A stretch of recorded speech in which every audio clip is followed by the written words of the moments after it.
রহিম চাচা কুড়াল দিয়ে শুকনো কাঠে কোপ দিচ্ছেন। হঠাৎ মাটির নিচে চকচকে কিছু একটা দেখতে পান। আরে, মাটির নিচে এটা আবার কি? রহিম চাচা ঘড়িটি তুলে পরিষ্কার করেন। ঘড়ির কাঁটা উল্টো দিকে প্রচণ্ড গতিতে ঘুরতে শুরু করে। সর্বনাশ! এ তো কোনো সাধারণ ঘড়ি না, এ যে উল্টো দিকে দৌড়াচ্ছে। হে সৃষ্টিকর্তা, আমি কি কোনো বিপদে পড়লাম? রহিম চাচা ঘড়ি নিয়ে বাড়ি ফেরেন। হঠাৎ হোঁচট খেয়ে তার একমাত্র মাটির কলসিটি ভেঙে যায়। হায় হায়, কলসিটি ভেঙে গেল। এখন পানি আনবো কিসে? ঘড়িটা হঠাৎ একটা অদ্ভুত শব্দ করে ওঠে। ঠিক সাথে সাথে সময় 5 সেকেন্ড পিছিয়ে যায়। রহিম চাচা দেখেন তিনি আবার কলসি হাতে দাঁড়িয়ে আছেন। কলসিটা ভাঙেনি। এ কি? আমি না এইমাত্র কলসিটা ভাঙলাম?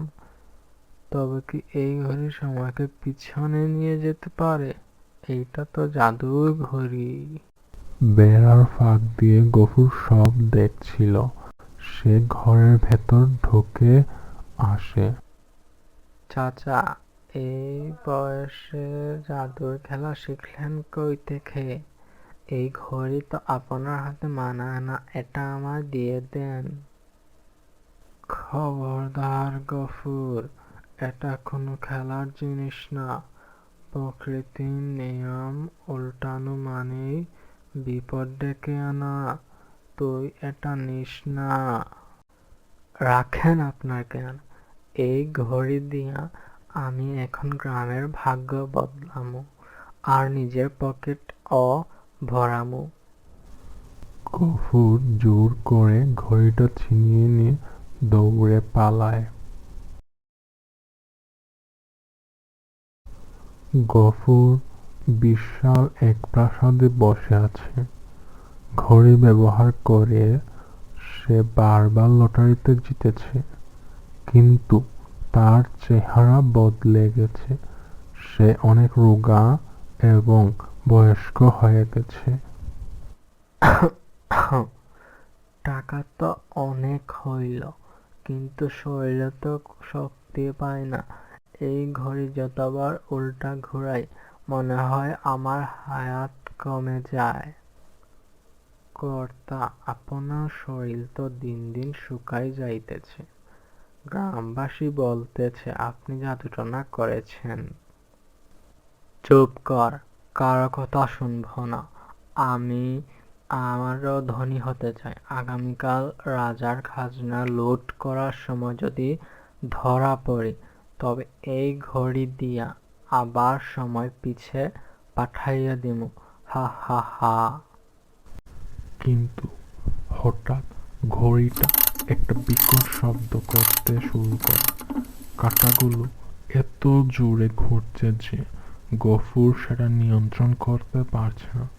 তার চারপাশে সবকিছু ধুলোয় মিশে যেতে থাকে।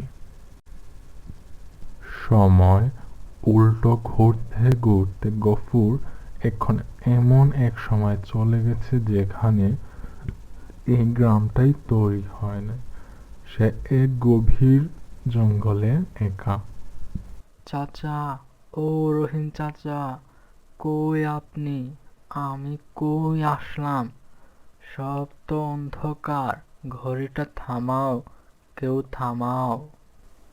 গফুর, তোরে বলছিলাম সময় নিয়ে খেলা করিস না।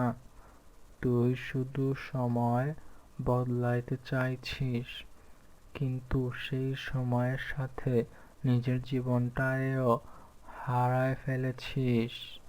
আমি ভুল করেছি চাচা। আমার কোনো টাকা লাগবে না, কোনো প্রাসাদ লাগবে না।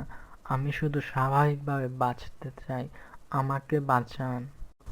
হঠাৎ গফুর চোখ মেলে দেখে সে রহিম চাচার ঘরের মেঝেতে পড়ে আছে। তার হাতে ভাঙা ঘড়ি। সে আবার সেই যুবক গফুর হয়ে গেছে। চাচা, আমি কি স্বপ্ন দেখছিলাম নাকি সত্যি? স্বপ্ন নাকি সত্যি সেটা বড় কথা না গফুর, বড় কথা হইল তুই তোর ভুল বুঝতে পারছিস। সময় কারো কেনা গোলাম না, সময়কে সম্মান করলে সময় তোরে সম্মান দিবে। চাচা, আমি আজই এই ঘড়িটা নদীতে ফেলে আসবো। আমি মেহনত করব, কিন্তু শর্টকাটে বড়লোক হওয়ার চেষ্টা আর কখনো করব না।